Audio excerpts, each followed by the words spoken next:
Oke, selamat sore semuanya. Sore semuanya. Kedengaran suara saya? Saya mau deket lagi nih. Kedengaran suaranya? Halo, 1, 2, 3. Selamat sore. Saya dari Tangerang. Dari mana aja ini? Ya. Oke, saya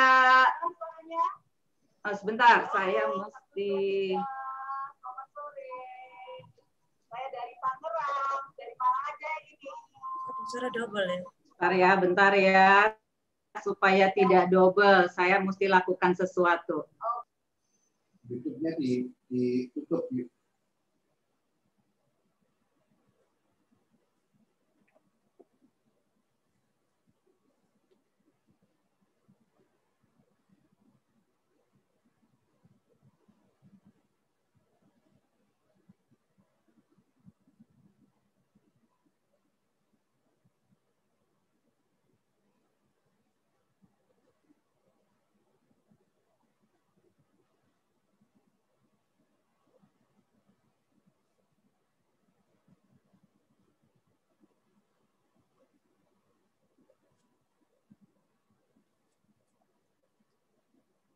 Mute.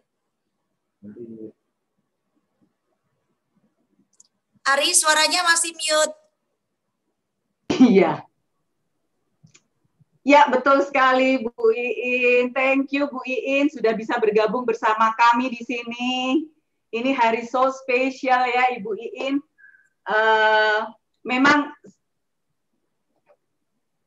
Memang kondisi saya ini nih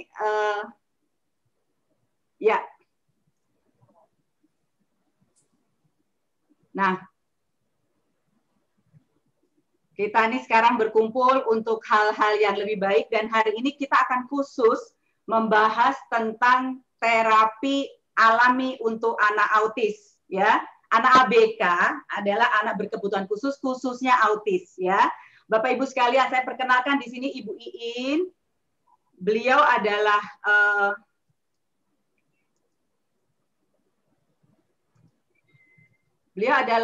seorang ibu dari seorang anak berkebutuhan khusus, yaitu anak autis, dan sekarang putrinya beliau ini sudah berusia 25 tahun.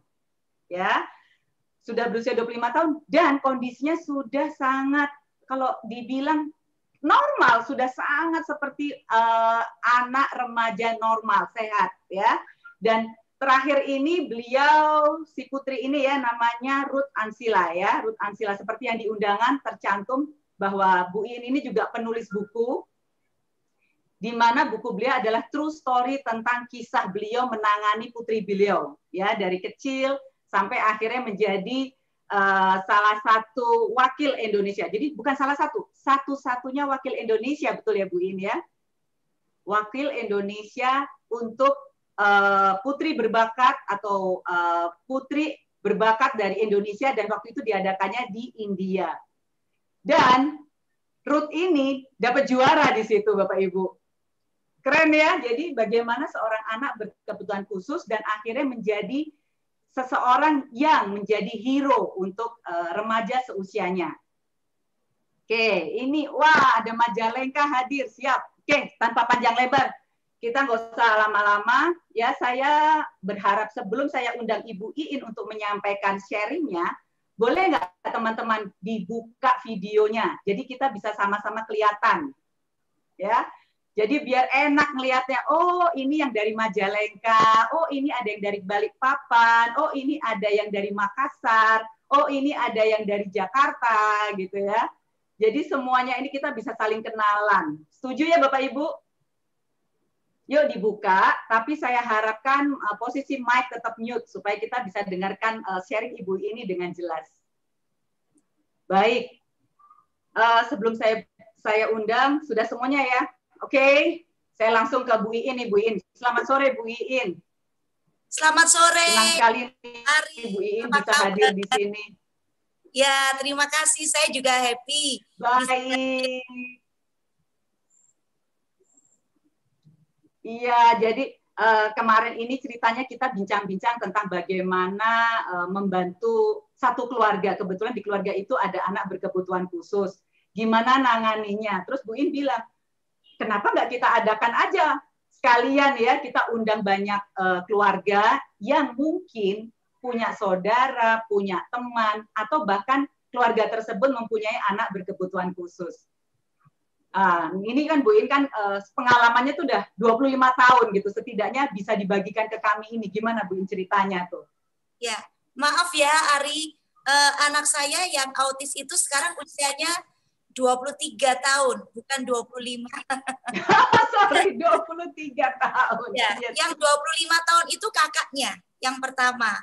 Ya, itu normal. Ya, kalau yang 23 tahun ini yang dari usia 1,5 tahun itu didiagnosa autis oleh beberapa dokter di Surabaya dan Jakarta. Ada dokter Sasanti, kemudian ada dokter Dokter Kresno Mulyadi ya, psikiater. Nah itu juga menyatakan bahwa anak saya menderita atau mengalami satu gangguan perkembangan pervasif, yaitu autism. Autistic Spectrum Disorder atau ASD itu adalah ada rentangnya, ada dari misalnya dari skala 1 sampai 10. Nah, anak saya itu di sekitar angka 6 gitu. Jadi termasuk moderat. Tetapi sebenarnya angka-angka ini tidak berarti ya, karena penanganannya itu harus sama dan harus sedini mungkin. Jadi kalau anak-anak ABK ini dibiarkan begitu saja, dia akan mengalami satu umur mental dan umur kronologisnya itu nggak sama. Jadi misalnya ada anak yang usianya 14 tahun sebetulnya ya, tetapi dia kayak anak umur 5 tahun. Nah itu kalau misalnya anak ini hanya didiamkan saja. Apalagi kemudian anak ini istilahnya dalam tanda kutip gitu ya, setengah dikucilkan, disembunyikan supaya nggak ketahuan orang gitu. Nah ini semakin anak autis ini tidak bisa melakukan satu hubungan yang wajar dengan dunia luarnya, karena autis itu sebetulnya dia memiliki dunianya sendiri gitu. Jadi memang di awal Sheila lahir ya, saya panggilnya tuh Sheila. Nama lengkapnya adalah Stephanie Ruth Ann Sheila. Di buku saya itu saya panggil Ruth karena untuk menghargai opanya Sheila, itu dari dulu yang suka panggil Sheila itu Ruth.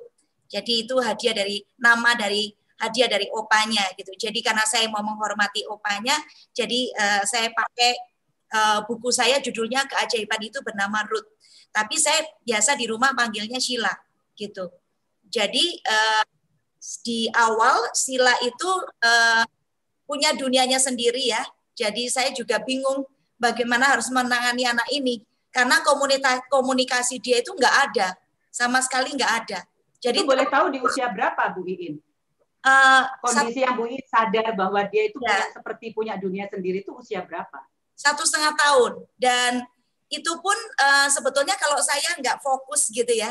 Nggak fokus benar-benar memperhatikan anak ini, nggak tahu gitu. Karena gejala-gejala autis itu sebetulnya sudah ada, tapi seringkali nggak kelihatan. Nah, kalau ini dibiarkan terus, maka gejala-gejala ini makin sering dan makin keluar gitu loh ya. Tapi ya seringkali sudah terlambat. Jadi saya sih bersyukur pada Tuhan ya Ari ya. Jadi di usia Sheila 1,5 tahun itu saya terpaksa berhenti bekerja. Kenapa? Karena papanya Sheila waktu itu terkena kecanduan narkoba. Gitu. Jadi saya dipaksa oleh dokter untuk berhenti bekerja karena saya harus 24 jam menjaga dan merawat papanya Sheila. Gitu. Nah, karena saya di rumah, saya punya kesempatan dong nonton TV gitu loh. Dan saya punya kesempatan untuk lebih banyak lah dengan anak saya. Itu saya bingung gitu. Setiap kali anaknya itu di gudang gitu ya, itu dia nggak lihat saya. Diajak ngomong itu nggak lihat saya. Dan dia nggak ada suaranya sama sekali. Itu sampai usia berapa tahun itu juga nggak bisa ngomong. Dan nggak pernah lihat saya. Intinya cuma nangis, minum susu, diem, nangis, kayak gitu. Dan kalau nangis Ini suaranya kenapa ya kok double-double ya? Enggak sih, Bu Iin, suaranya jelas satu. Oh oke, ya udah Ya. saya terusin ya. Ya. Jadi apa tuh namanya kalau nangis tuh histeris, Ari. Histeris, iya. Jadi kalau dia nangis tuh kadang-kadang saya juga nggak tahu apa sebabnya. Tiba-tiba nangis gitu ya. Nah ternyata saya baru tahu kalau anak autis itu punya panca indera, jadi telinga, lidah ya itu lebih peka dibandingkan orang pada umumnya. Gitu. Jadi misalnya ada lonceng bunyi gitu ya di rumah. Lonceng bunyi kan biasa ya buat orang-orang normal gitu ya. Itu buat anak saya tuh kayak suara nggak tahu ya, kayak keras sekali gitu. Jadi dia ketakutan. Satu kali lonceng di rumah saya tuh bunyi, yang saya kan punya jam itu lonceng itu ting ting ting gitu kan. Nah, itu dia teriak luar biasa, dia lari, dia sembunyi di bawah meja. Dia sembunyi di bawah meja, dia teriak-teriak gitu. Nah, kan kita kan orang yang di sekelilingnya bingung ada apa ini gitu loh. Bener kan kita nggak nyangka kalau ternyata sebabnya itu dari lonceng. Lonceng. Gitu. Ya, waktu satu kali juga saya pernah pakein, kan dia diajak ke Batu ya sama papanya. Di Batu kan dingin. Ya udahlah kita kasih dia baju mantel gitu ya. Nah, baju mantel ini dari benang wool gitu loh. Nah, saya kan nggak tahu kalau ternyata anak autis ini peka banget gitu loh. Jadi dia memang nggak pernah mau dipeluk siapapun gitu. Jadi saya juga bingung gitu ya, ini gimana ya dengan anak ini. Nah itu kita pakein mantel, tiba-tiba dia marah berontak kayak gitu. Nah hal-hal seperti itu tuh yang kami tuh kaget-kaget gitu sebagai orang tua. Gitu. Nanti kalau diajak ke mall gitu ya kan kita nggak tahu ya apa ada di dalam pikirannya anak ini gitu. Karena dia seperti kayak ada dunianya sendiri gitu. Nah mungkin dia lihat orang rame gitu ya kan, di mall kan selalu rame orang. Nanti saya ajak ke gereja gitu ya, di gereja kan juga rame orang gitu. Nah itu dia bisa menjatuhkan dirinya di lantai, dia muter-muter sendiri, muter-muter dan teriak-teriak nangis gitu loh. Lah kan kita orang tuanya kan bingung ya, nggak tahu harus ngapain, kalau ditambah ditenangin tambah nangis gitu loh, tambah berontak gitu. Nah kita jadinya malu kan, karena kan orang semuanya pada lihat kan ke situ gitu loh. Jadi hal-hal yang aneh itu terjadi karena kita nggak ngerti apa maunya anak ini. Seperti itu gitu. Nah, makanya saya juga nggak heran ya, kadang-kadang orang tua itu karena malu dan lain sebagainya, jadinya membuat udahlah nggak usah diajak keluar gitu loh. Nggak usah diajak keluar aja, biar di rumah aja kayak gitu. Nah, sehingga anak ini semakin terputus dengan dunianya. Ya, dengan dunia luar maksudnya ya, semakin terputus gitu karena nggak terjalin komunikasi gitu.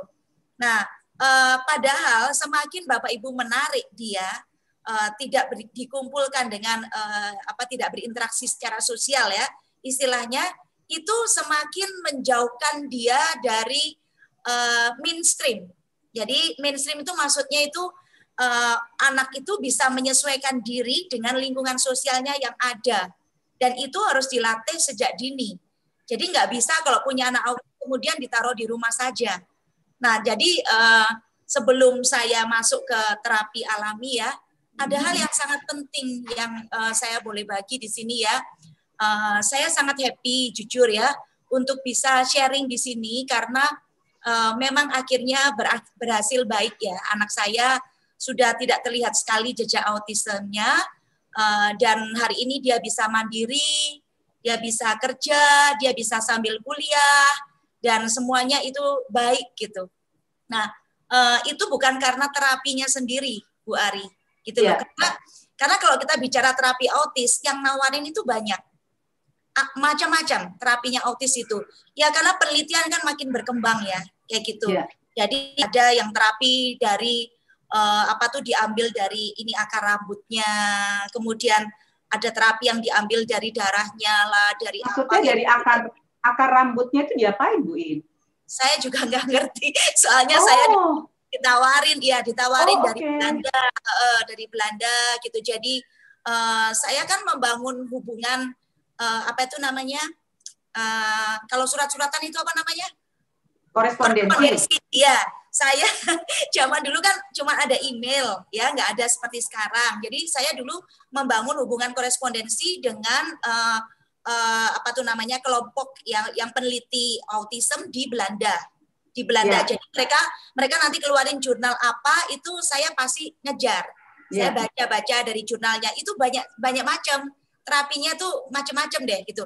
Jadi terapi yang saya terapkan untuk anak saya, untuk bicaranya dia dan lain sebagainya, itu adalah terapi ABA, Applied Behavior Analysis, kayak gitu ya.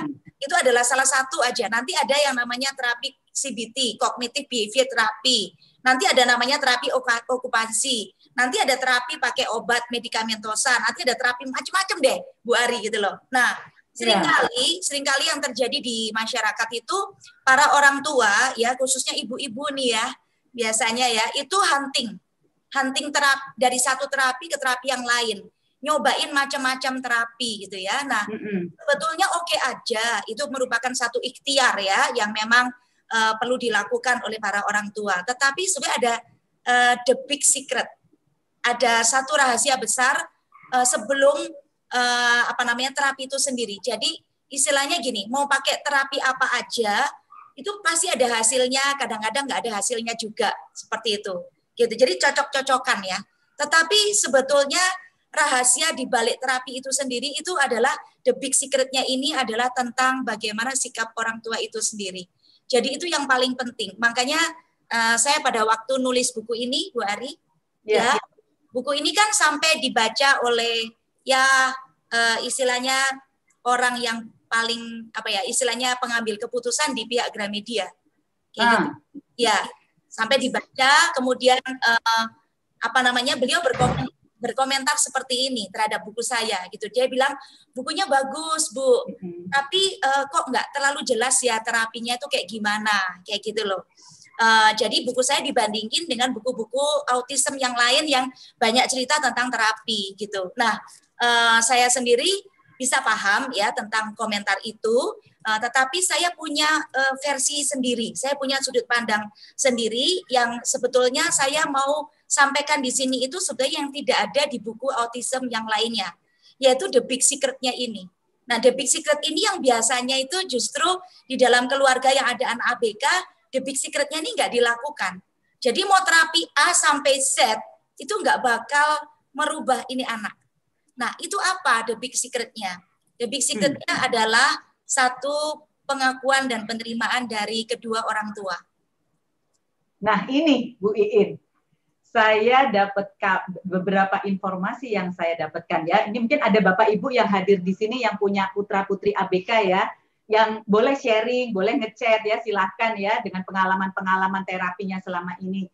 Nah, banyak orang tua yang masih belum accept dalam tanda kutip yang tadi Bu Iin sampaikan. Jadi pada waktu ketemu putra ataupun putrinya yang bersikap agak ya dalam tanda kutip di luar yang lazim ya gitu ya. Terus anak-anak ini tuh kayak kok aneh. Jadi belum diterima orang tua tuh sebagai sesuatu bahwa oh anakku ternyata autis ya gitu tuh loh. Ini yang mungkin benar nih kunci di situ. Secret. Jujur aja saya juga mengalami masa itu. Oh, oke. Ya, langsung. Oke. Ya, pasti semua orang tua itu pasti kaget ketika dokter mengatakan secara langsung bahwa didiagnosa anak saya autis, apalagi di saat itu autis itu belum banyak seperti sekarang, belum banyak. Jadi buat saya itu satu hal yang aneh.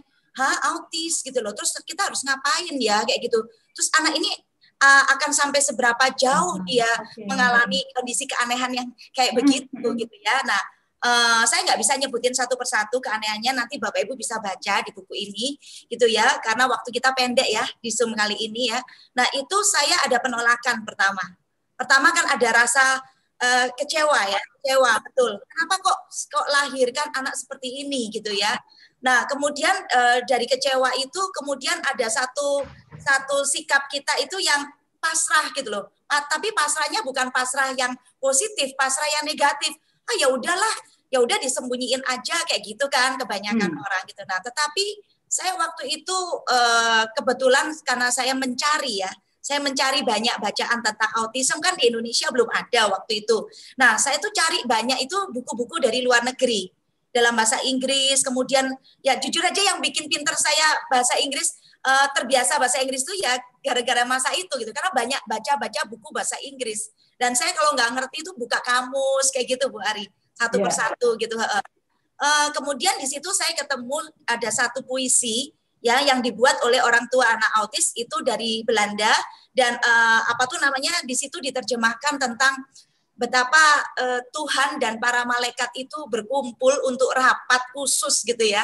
Rapat khusus untuk menentukan siapa orang tua yang tepat yang bisa bertahan dengan anak-anak autis ini. Jadi nggak sembarang orang tua dipilih gitu loh. Seperti kalau anak normal, tapi kalau anak yang autis ini mau dilahirkan, Tuhan itu pasti memilih orang yang tepat, yang kuat, yang bisa mendampingin dia gitu loh. Nah, itu puisinya bagus banget. Jadi saya selesai baca puisi itu, saya kayak terdiam gitu. Loh, berarti saya ini justru dipilih ya gitu loh. Jadi tidak sembarangan gitu. Kalau misalnya Tuhan sudah memilih, saya pikir Tuhan pasti akan turun tangan juga gitu loh. Bareng-bareng membina anak saya ini gitu loh. Kenapa saya harus give up? Kenapa saya harus menyerah gitu loh. Nah, itu hal pertama yang membuat saya akhirnya accept. Saya akhirnya menerima Tuhan, saya mampu bersyukur. Nah, ini bersyukur ini the big secret-nya. Gitu. Jadi saya akhirnya, aduh Tuhan terima kasih ya. Kamu kasih saya kesempatan untuk punya anak istimewa. Jadi saat itu juga saya bisa menyebut anak saya ini istimewa. Yang tadinya saya bilang anak ini aneh. Itu saya ganti jadi anak istimewa gitu loh. Dan saya jadi siap dengan apapun keunikan-keunikan dia, saya jadi siap. Jadi saya nggak kaget lagi gitu loh. Saya menerimanya, dan kalau orang sudah menerima itu kan pasti lebih enak ya membimbingnya gitu. Sudah nggak dengan lelah lagi, nggak lelah batin, lelah fisik seperti itu kan gitu. Nah, sejak itu akhirnya karena di ABA terapi itu harus ada terapi 40 jam seminggu, 8 jam sehari. Kayak orang kerja ya gitu. Nah, di situ akhirnya saya mau melakukannya. Jadi di rumah saya terapiin dia, terus nanti 3 kali dalam seminggu saya kirim dia ke tempat terapinya dia, seperti itu. Jadi dia full selama seminggu itu. Dan saya melakukannya dengan senang hati. Walaupun misalnya hari ini contoh ya, belajar kata merah gitu ya. Itu nanti misalnya dalam seminggu itu dia udah bisa. Nanti hari ke-8 dia lupa lagi. Gitu. Terus saya dulu pakai gambar-gambar gitu ya, tebak-tebakan, ini apa mobil, ini apa jeruk kayak gitu ya. Nah, itu nanti misalnya dia sudah hafal gitu. Oh, itu jeruk gitu ya.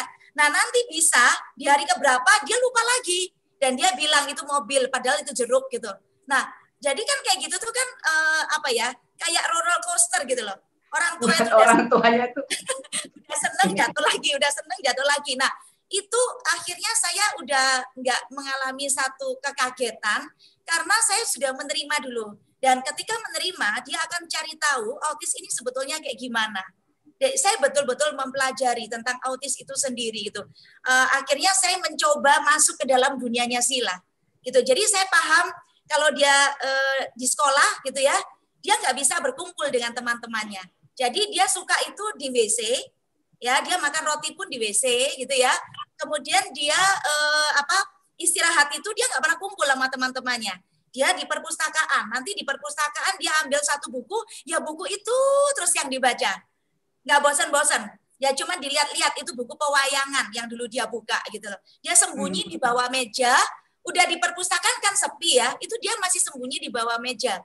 Jadi ya kami pertama kali jemput Sila itu kebingungan loh, ini anak di mana, gurunya pada nggak tahu, bingung semua, Sila hilang gitu loh. Terus tiba-tiba saya berpikir, oh ya pasti ini dia punya tempat persembunyian. Akhirnya saya coba ke perpustakaan dan ketemu di situ, di bawah meja kayak gitu. Nah, hal-hal yang seperti ini tuh saya akhirnya bisa menerima gitu, karena saya sudah menerima sudah mengakui dan mampu bersyukur pada Tuhan. Nah, ini sebetulnya big secret-nya. Dan ini kalau sudah ada satu orang di dalam keluarga ya, maka orang ini biasanya akan akan lebih terbuka, ngomong apa adanya. Jadi tidak sembunyi-sembunyi lagi. Jadi misalnya saya ditanya sama mertua dulu, saya ngomong apa adanya. iya anak ini ada autis kayak gitu. Jadi autis itu bukan penyakit, saya bilang itu. Jadi nggak usah dijauhin, nggak usah ditakutin menular atau apa, itu enggak gitu. Autis itu adalah satu gangguan perkembangan gitu ya. Tolong bersabar saja kayak gitu. Karena kan anak saya nggak mau dipegang mertua, nggak mau dipegang ini nangis, dipegang itu nangis kayak gitu kan. Jadi bagi mereka itu dibandingkan cucu-cucu yang lain, anak saya ini dalam tanda kutip agak menjengkelkan gitu loh. Sering marah tiba-tiba, nanti kalau marah lempar sepatu, lempar apa kayak gitu. Kan bingung kan orang tua itu gitu. Lagian marahnya tanpa sebab kayak gitu. Nah, jadi semacam itu. Jadi akhirnya saya berharap dalam keluarga itu, keluarga besar itu semua bisa menerima gitu. Nah, kalau di dalam keluarga itu ada suami, istri, kemudian ada nenek, kakek yang bisa menerima dan mensyukuri ini, itu the big secret anak ini kayak ada jalan terbuka untuk dia menjadi masuk ke mainstream orang normal. Itu penting sekali Bu Ari. Itu penting sekali. Jadi kenapa makanya saya tulis buku ini? Saya tuh mau bersuara, saya tuh mau beritahukan ke banyak orang, jangan kau sembunyikan anakmu yang autis. Semakin disembunyikan, semakin jadi diplesetin gitu. Enggak, anakku nih enggak apa-apa kok. Anakku nih enggak apa-apa. Percaya, dengarkan kata hatimu. Kata hati seorang ibu itu tidak mungkin bisa dibohongin. Gitu. Jadi dulu saya kan ke dokter banyak gitu. Yang dokter-dokter anak itu bilang gini, enggak apa-apa. Ini mah anak ada waktunya nanti bicara sendiri, enggak usah takut, Bu, gitu. Ya walaupun dokternya ngomong kan waktu itu positif ya, tapi di sini itu ada sesuatu yang mengatakan bahwa enggak, anak ini berbeda kayak gitu. Nah, dengarkan kata hati itu, benar gitu. Nah, itu jangan dihindari gitu. Dan nggak apa-apa kok. Saya berani mengakui sejak sila playgroup ya, sejak sila playgroup saya ngomong dengan tegar. Ketika ditanya sama ibu-ibu, loh anaknya kenapa kok nggak mau main sama teman-teman yang lainnya, kok menyendiri terus gitu. Terus saya ngomong apa adanya. Oh iya, anak saya ada autis gitu loh. Apa sih itu autis? Gitu kan mereka masih nggak ngerti. Terus saya jelasin supaya mereka paham. Nah, intinya makin orang tua paham, makin para pendidik paham, itu mereka memberikan pertolongan pertama pada anak-anak autis ini sehingga mereka cepat sekali berubah. Ini pertama kali mindset yang harus ada sebelum terapinya menentukan mau terapi A, B, C, D atau dan lain sebagainya. Jadi ini yang saya bilang the big secret gitu. Jadi saya bikin buku ini untuk bersuara kepada para orang tua dan para pendidik supaya tidak mengucilkan anak-anak autis kayak gitu. Ini Bu In, sebelum kita masuk ke terapi, ini ada satu pertanyaan nih dari audiens ya, dari Bunda Anne. Beliau bertanya, apakah anak hiperaktif termasuk autis? Oke, jadi gini, anak autis itu pasti ada gejala kalau nggak hiperaktif, defisien. Jadi ada dua sisi di autis itu. Defisien itu yang diam aja. Tiba-tiba nangis, tiba-tiba ketawa-ketawa sendiri. Itu defisiensi. Nah, anak saya masuk yang defisiensi. Tapi kalau dia laki biasanya ya, anak autisnya tuh laki, biasanya dia itu yang hiper.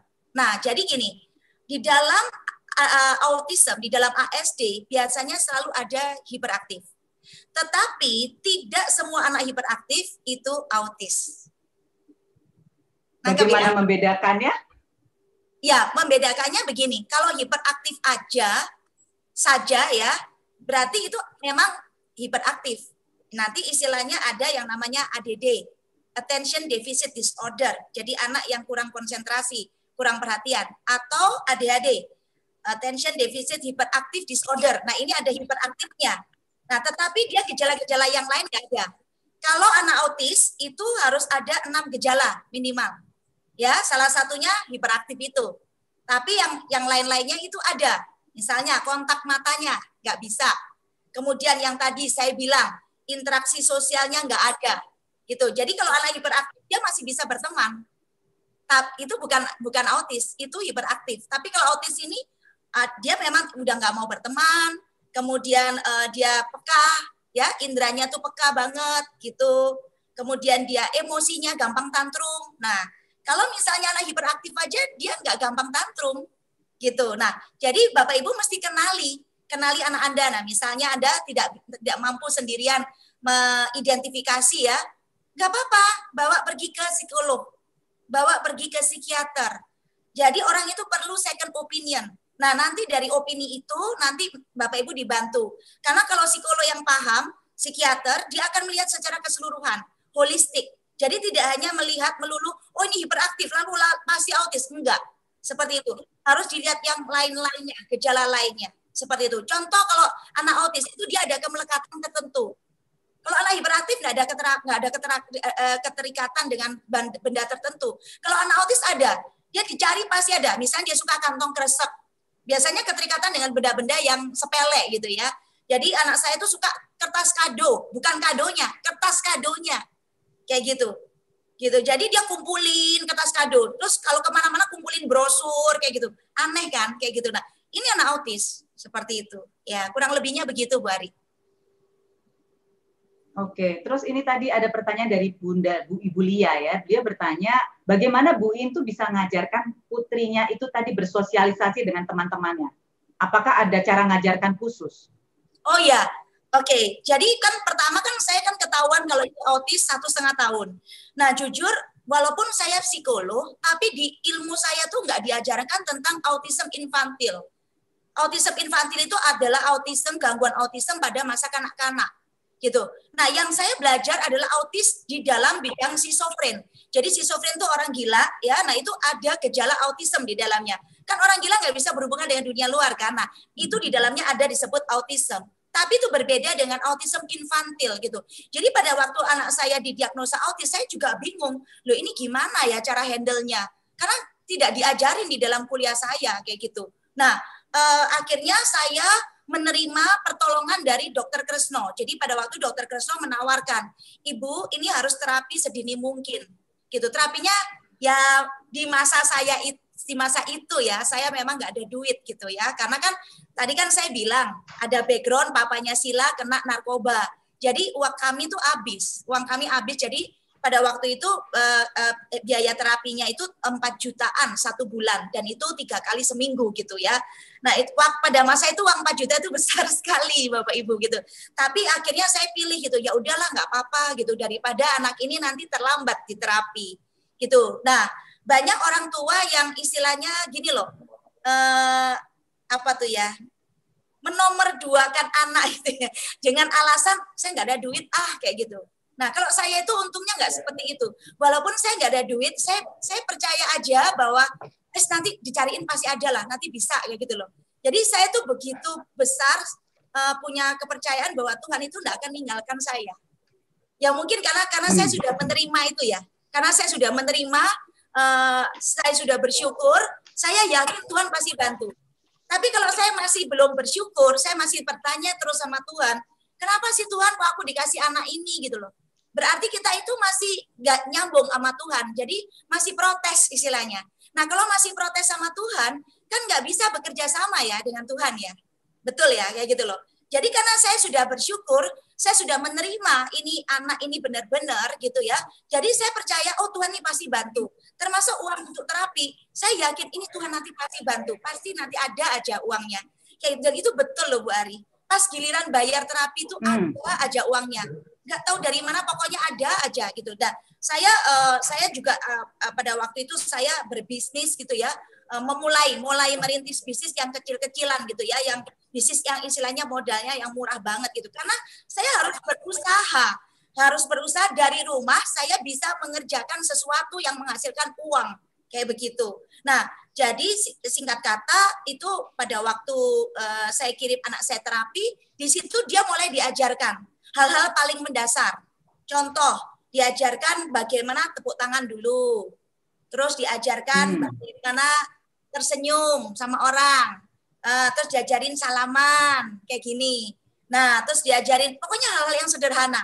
Seperti itu. Nah, itu satu kelas isinya cuma 2 orang, terapisnya ada 3. Nah, kan terapisnya malah lebih banyak daripada anaknya, gitu. Nah, saya duduk di dalam kelas terapi itu juga, duduk di situ untuk memperhatikan cara terapinya itu gimana untuk saya tiru di rumah. Karena terapi itu nggak bisa cuman sekedar, dulu kan sekali terapi kan 3 jam gitu. Nggak cukup 1 hari itu dengan 3 jam, nggak cukup. Karena yaitu anak autis tuh kayak nanti diajarin, ingat nanti lupa lagi kayak gitu loh. Jadi harus berulang-ulang kayak gitu. Jadi pulang dari terapi, sila itu tetap terapi di rumah. Saya yang ngajarin gitu loh. Nah, satu kali saya ingat gitu ya, pada saat anak saya sekolah TK, pre-group ya. Jadi saya latih dia untuk bersosialisasi itu adalah gini. Saya kasih dia PR mengumpulkan 5 nama temannya. Jadi mau nggak mau dia harus kenalan kan? Gitu loh. Nah itu saya kasih PR pokoknya tiap hari harus kasih ke mama 5 nama. 5 nama anak. Jadi di situ dia kenalan. Dia paksa dirinya untuk ngomong. Namamu siapa kayak gitu. Nah, untuk bisa bicara ini tugasnya terapinya yang di Kak Kresno itu tadi. Minimal anak ini bisa mengerti dan lumayan lah bisa bicara walaupun bicaranya itu masih kebalik-balik gitu ya.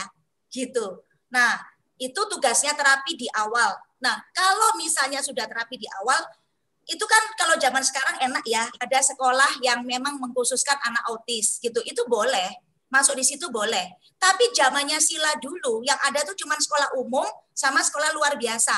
Nah, ini rahasia kedua Bu Ari. Jadi rahasia pertama tadi penerimaan dan gratitude, bersyukur kepada Tuhan.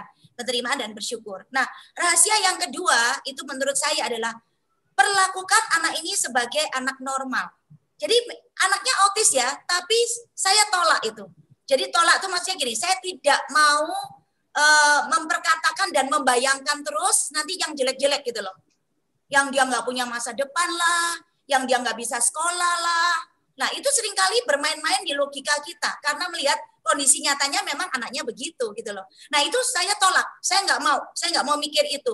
Tahu nggak Bu Ari, saya secara ekstrim, saya setiap malam masuk di kamarnya Sila, entah dia sudah tidur atau enggak, saya berbisik di telinganya, Sila, kamu anak hebat.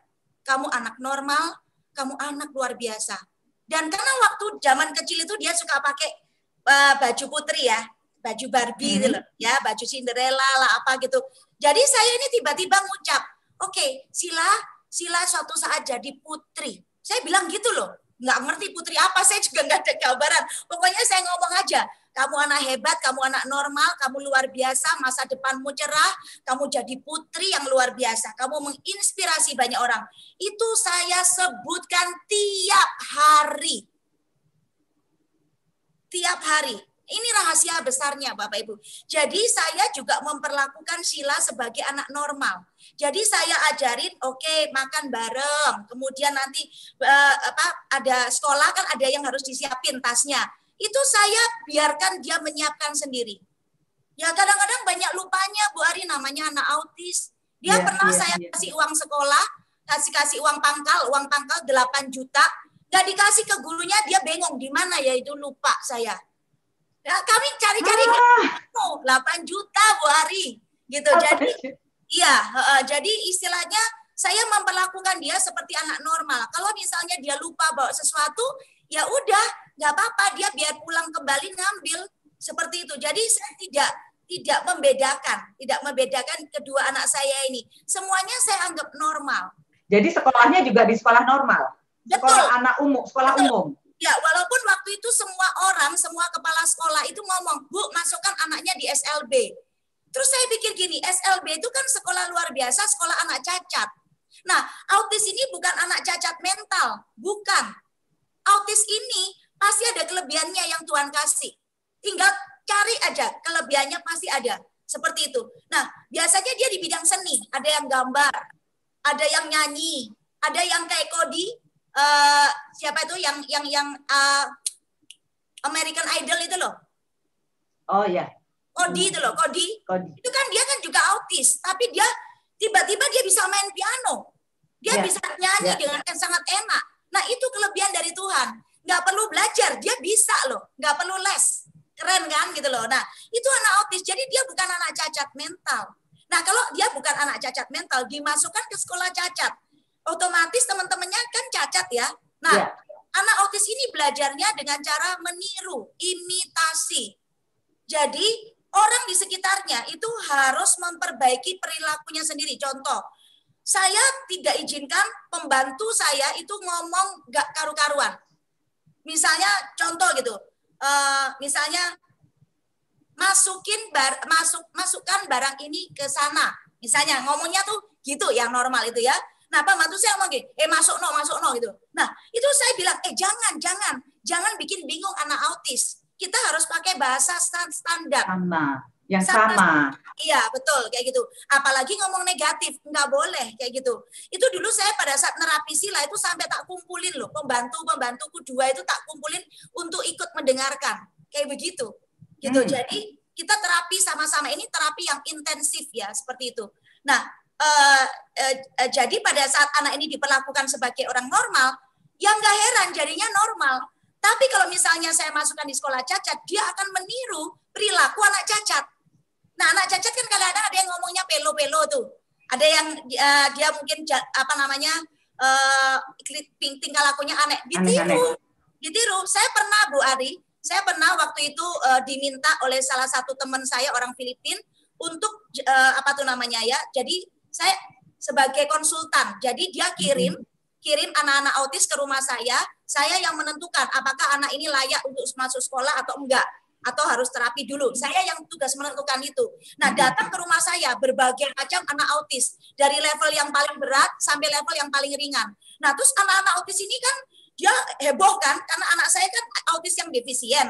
Yang datang itu banyak anak autis yang hiperaktif. Jadi dia tarik baju saya, robek semuanya kayak gitu. Kemudian dilempar barang di rumah saya hancur semuanya kayak gitu loh. Nah, satu kali saya melihat anak saya mulai lempar barang, mulai robek baju, saya pikir, wah ini nggak bener ini dia mulai niru. Akhirnya saya lepaskan pekerjaan itu. Saya lepaskan, saya nggak mau gitu. Nanti karena anak saya juga punya anak autis, nanti anak saya terpengaruh kayak gitu. Jadi bukannya makin baik malah buruk. Nah, makanya salah satu kesimpulannya jangan salah masukkan sekolah.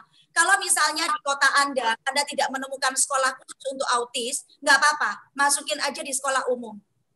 Walaupun waktu itu di sekolah umum, kan guru-gurunya nggak ngerti ya bagaimana mendidik anak autis gitu. Saya tuh sampai bayar khusus ya, bayar uang sekolah, tapi saya bilang sama gurunya, nggak usah diajari wes anakku nggak apa-apa. Kamu nggak ngajarin nggak masalah, tapi izinkan anak saya duduk di dalam kelas. Saya cuma melihat gini, anak ini pasti meniru sekelilingnya. Dan benar, akhirnya anak saya niru. Dan dari niru itu dia akhirnya jadi bisa. Dia akhirnya bisa masuk TK. Seperti itu. Kayak gitu. Dan saya tidak pernah memperlakukan dia kayak anak autis itu, maksudnya gini, jagain berlebihan, overprotective itu nggak pernah. Saya benar ada rasa khawatir ya. Karena anak autis itu kalau digandeng orang itu kadang-kadang dia tuh gandeng orang lain yang salah gitu loh. Pernah dia pergi ke toko, dia gandeng laki-laki yang lain dipikir apa-apanya, padahal bukan. Nah, itu kalau ketemu orang jahat kan bisa dibawa lari kan, betul nggak? Tapi saya nggak mau mengganggu pikiran saya dengan pikiran negatif. Saya pokoknya pakai pikiran bahwa Tuhan pasti menyertai ini anak. Saya tidak boleh melarang dia hanya karena ketakutan saya itu to protect, itu nggak boleh gitu. Jadi saya berdoa Tuhan melindungi anak saya seperti itu. Jadi pulang sekolah hari pertama aja itu ya saya nggak temenin di dalam kelas. Saya nggak pernah berfungsi sebagai shadow ini anak, nggak pernah gitu loh. Kadang-kadang ada istilah shadow ya, orang yang dipercaya oleh anak autis ini, dan shadow ini harus ada di dekatnya dia untuk ngomong-ngomongin kayak gitu loh. Nah, saya lepas diri saya, jadi begitu masuk sekolah hari pertama, playgroup ya, saya udah lepasin, biar dia sekolah, biar dia sama gurunya. Ya pertama nangis-nangis, tapi ya nggak apa-apa, nanti gurunya itu jadi terbiasa memegang sila. Dan memang akhirnya dia dekat sama satu guru di playgroup itu. Nah, guru itu yang akhirnya bisa membimbing dia dan menemukan bakatnya fashion show. Seperti itu. Kayak gitu. Terus Bu Iin, ini kan masih ada pertanyaan, masih ada yang masih belum clear kayaknya dengan gejala ya kayaknya. Ini tadi dari Mama Ken. Boleh. Beliau nanya, apakah anak yang jalannya jinjit-jinjit, terus kemudian kalau ngomong nggak jelas, itu termasuk kategori autis? Ya, kebanyakan anak autis memang ada gejala itu. Jadi sila itu juga sama. Dulu jalannya juga jinjit-jinjit gitu. Nah, tetapi kembali ya, ketika tertangani dengan cepat, akhirnya itu menjadi normal. Gitu. Nah, kalau misalnya udah terlanjur, kadang kan gini orang tua, aduh aku udah terlanjur, anakku udah 14 tahun. Ya wes lah kalau gitu tak biarin. Nah, itu keliru.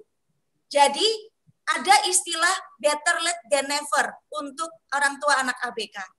Better late than never. Karena kita mesti mikirkan masa depan anak ini. Ya, saya berprinsip begini ya Bapak Ibu, ini hanya sharing aja ya, bukan saya bermaksud mengajari, enggak. Saya hanya sharing aja. Prinsip saya itu begini, saya mikir orang itu pasti ada saatnya dipanggil Tuhan. Dan saya nggak bisa menentukan kapan umur saya, ya, kapan waktu saya nggak bisa menentukan. Saya cuma berpikir, seandainya saya duluan yang dipanggil Tuhan, atau saya atau papanya, gitu ya, gimana dengan anak saya Sila ini, kalau dia belum bisa mandiri. Jadi dari situlah saya berpikir lebih baik telat daripada enggak sama sekali. Seperti itu. Dan kalau mengenai apakah masih bisa sembuh, saya juga punya prinsip yang prinsip saya sendiri ya. Saya percaya anything possible with God. Segalanya mungkin bersama dengan Tuhan. Karena saya udah ngelihat miracle dalam hidup saya. 6 dokter itu menyatakan Ludwig itu harusnya meninggal atau masuk rumah sakit jiwa. Ludwig itu papanya Sila. 6 dokter ngomong seperti itu. Ini nggak ada harapan. Karena udah parah sakitnya. Dia ini sebentar lagi meninggal. Atau kalau enggak dia masuk rumah sakit jiwa. Dan sebetulnya kenyataan Ludwig itu sudah agak gila karena dia buka baju di antrian dokter. Jadi kenyataannya itu sama, sejalan dengan diagnosanya dokter. Tetapi saya menolak itu Ibu Ari. Saya tiap malam tumpang tangan di kepalanya Ludwig dan saya bilang, Ludwig kamu sembuh, kamu sehat. Dalam nama Tuhan kamu sembuh, kamu sehat. Mohon maaf ya, saya Katolik, seperti itu.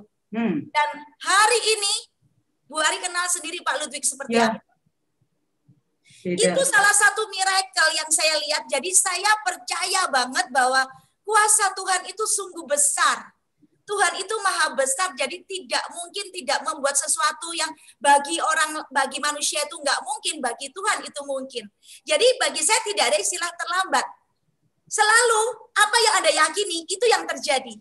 Anda yakin anak Anda ini sembuh nggak? Anda yakin anak Anda punya masa depan cerah nggak? Kalau yakin, pegang keyakinan itu. Jangan mau diganggu oleh apapun, termasuk oleh kata-kata dokter. Kadang-kadang dokter nggak bermaksud salah, tapi dia memberitahukan berdasarkan pelajaran di sekolahnya ya. Oh ya, ini anak udah agak terlambat loh, soalnya udah nggak diterapi dari awal gitu. Jangan diterima kalimat itu. Semakin Anda sadar, hari ini Anda sadar, Anda bergerak hari ini dengan keyakinan, anak saya sembuh, anak saya sehat. Lihat aja nanti Bapak Ibu, karunia Tuhan itu, anugerah Tuhan itu begitu mendadak. Tiba-tiba ada satu kejadian yang itu nyambung. Seperti itu Bu Ari. Nah itu yang akhirnya saya juga bersyukur, karena saya dari Sila kecil saya ngomong, kamu sehat, kamu anak normal, kamu anak luar biasa. Walaupun kenyataannya itu nggak normal. Itu kunci itu kayaknya benar-benar ya. Apa yang Bu Iin lakukan untuk Sila ini istilahnya seperti afirmasi ya. Kalau kita kenal istilah afirmasi ya. Jadi terus diafirmasi terus kalau Sila normal dan akhirnya seperti ini. Iya, Bu ini ada yang nanya tadi, apa ada konsumsi suplemen atau makanan khusus yang diberikan kepada Sila sebagai anak autis ini? Oke, Bapak Ibu, sebelumnya saya ngomong jujur ya, kalau saya cerita tentang terapi alami yang saya temukan, yang saya temukan dan saya lakukan, saya jangan dianggap jualan ya, kayak gitu ya, karena ini adalah sharing saya apa adanya, seperti itu. Kalau saya simpan cerita ini, berarti saya egois, saya jahat, saya nggak ingin anak Bapak Ibu terbantu, dan saya nggak mau itu. Saya kepada siapapun akan ngomong apa adanya, kayak gitu. Tapi tolong jangan dianggap saya itu jualan. Bapak Ibu nggak beli nggak apa-apa kok, beneran nggak apa-apa, kayak gitu. Karena saya juga nggak jual itu barang. Nah, tapi begini, tadi dari cerita itu tadi, karena saya yakin anak saya sembuh, itu seperti ada kayak koneksi ya, ada kayak hubungan dengan kejadian-kejadian yang kami alami. Di satu masa kami ketemu seseorang yang namanya Bapak Onggi Hianata. Bapak Onggi Hianata ini punya komunitas namanya FFG. Nah, komunitasnya ini bagus banget gitu loh. Komunitas ini selalu mengangkat orang. Selalu menerima orang, siapapun kamu, latar belakang apapun kamu, diterima oleh FFG, dan kamu dibantu untuk diangkat kehidupannya. Jadi waktu itu saya dari Pak Onggi ini saya dikenalkan yang namanya Dr. Somchai dari Thailand gitu. Nah, Dr. Somchai ini cerita, dia meneliti ya selama belasan tahun, dia meneliti tentang beras. Dan dia melihat bahwa ini ada unsur yang baik untuk sel. Jadi Dr. Somchai ini mengajarkan saya tentang badan itu yang paling perlu adalah bagian terkecilnya yaitu sel. Nah, sel ini tidak akan sehat kalau nggak dapat makanan. Very simple ya. Ya. Sel ini akan sakit kalau dia kelaparan. Nah, pada saat sel itu sakit, ya, dia itu gampang sekali kemasukan virus, bakteri atau apapun seperti itu. Dan akhirnya dia sel itu berubah bentuk, berubah DNA-nya jadi sel kanker. Nah, makanya sel ini adalah penentu kesehatan kita. Jadi saya mempelajari khusus tentang sel ini. Saya ikut seminarnya berkali-kali. Bahkan sampai di luar negeri pun saya ikut gitu loh. Dan saya ada tanya khusus sama Dr. Somchai, apakah anak autis bisa dibantu dengan ini? Dia bilang, bukan hanya anak autis. Anak normal saja terbantu. Karena di dalam anak itu ada sel. Di dalam kita itu ada sel seperti itu. Nah, ini adalah makanan utamanya sel. Apa itu? Dia bilang alpha PSP, polysaccharide peptide. Saya buka di Google, alpha PSP, polysaccharide peptide. Dan betul itu Bu Ari, benar banget. Ini makanan yang sangat dibutuhkan oleh sel kita. Nah, terdapatnya di mana? Di kulit arinya beras merah. Tapi nggak sama dengan nasi merah yang kita makan, kita beli di supermarket. Nggak sama. Nggak sama. Kalau kita makan nasi merah yang dibeli di supermarket itu alpha PSP-nya kecil sekali, sedikit banget. Sedikit banget. Nggak ngefek. Tetapi ini dibuat dalam bentuk kulit arinya beras merah, diambil dan diproses secara teknologi nano. Nah, jadinya tuh bentuk bubuk. Ya, dalam satu botol ini, alpha meta. Bentuknya kayak bubuk. Nah, di situ, di dalam 1 sendok takar itu terdapat banyak banget alpha PSP-nya. Nah, saya langsung mulai nyambung. Oh iya ya, anak autis itu gangguan perkembangan pervasif yang terjadinya karena dari sel otak ini ada pembuluh darah, neurotransmitter yang tidak bertumbuh sempurna. Nah, neurotransmitter yang tidak bertumbuh sempurna ini tergantung letaknya. Karena otak kita itu ada bagian-bagian gitu, Bu Ari. Jadi ada di sebelah sini tuh ada pusat emosi namanya. Nanti di sini tuh ada namanya pusat pemahaman. Ya, pemahaman, komprehensif seperti itu. Nah, itu yang di situ tuh nggak bertumbuh, jadi akhirnya lemah. Nah, kita mesti tahu nih anak kita lemah di mana. Anak saya lemah di komunikasi, pusat bicaranya kena, pusat bicara kena, dan pusat emosi kena. Makanya anak saya tantrum, seringkali tantrum seperti itu. Nah, itu saya berpikir loh, kalau sel-sel itu misalnya menjadi kenyang ya, kan ya neurotransmitternya juga ikut tumbuh dong gitu loh. Saya cuma logikanya begitu aja waktu itu. Akhirnya benar saya cobakan gitu loh. Jadi Sila itu minum ini dari tahun 2011. Minum ini gitu. Nggak ada rasa sama sekali. Jadi dia minum itu ya 1 sendok takar dicampur dengan air itu saja kayak gitu. Nah, saya boleh tunjukkan sedikit Bu Ari, mungkin bisa keluarkan slide-nya. Saya bantu share screen yang tadi Bu In kirim ya. Ya. Oke, sebentar. Kelihatan sudah? Nah, ini salah satu gambaran ya. Kalau Bapak Ibu lihat, yang biru itu adalah membrannya sel. Jadi permukaan sel. Nah, di situ ada pori-pori kan. Nah, pori-porinya nih ukurannya kecil sekali, ukuran mikro. Dan apa namanya, kalau kita makan biasa ya, makan nasi putih, makan kentang, makan jagung, atau apa tuh, itu ibaratnya bola-bola yang hijau itu, molekulnya. Jadi molekul makanan kita itu molekul besar. Jadi sekarang pertanyaannya, bisa masuk nggak di pori-pori sel? Nggak bisa kan? Nggak bisa kan? Jadi itu ada proses itu yang bola-bola hijau itu memaksa masuk ke dalam pori-pori sel itu. Nah, pada saat dia memaksa masuk, disitulah dia pakai energi. Gitu loh. Jadi energinya tuh habis. Gitu loh. Nah, padahal energi ini sangat penting untuk memperbaiki kerusakan sel. Jadi pada saat Tuhan membangun tubuh manusia, dia tuh sudah menyiapkan di dalamnya tuh ada dokter. Ibaratnya tuh kayak gitu, bisa mempunyai kemampuan untuk self healing, untuk penyembuhan alami. Di dalam tubuh kita tuh ada itu gitu loh. Tapi ya itu tadi, pakai energi itu tadi. Nah, energinya kan udah habis. Dipakai masukin yang hijau-hijau itu ke dalam lubang-lubang itu. Nah, alpha PSP itu yang lubang kuning, yang bola-bola kuning. Yang bola-bola kuning itu alpha PSP. Jadi dia ukurannya itu mikromolekul. Nah, kalau dia ukurannya mikromolekul, dia langsung masuk begitu aja ke dalam pori-pori sel. Nah, ketika dia bisa masuk ke pori-pori sel, dia langsung mempengaruhi inti sel kita.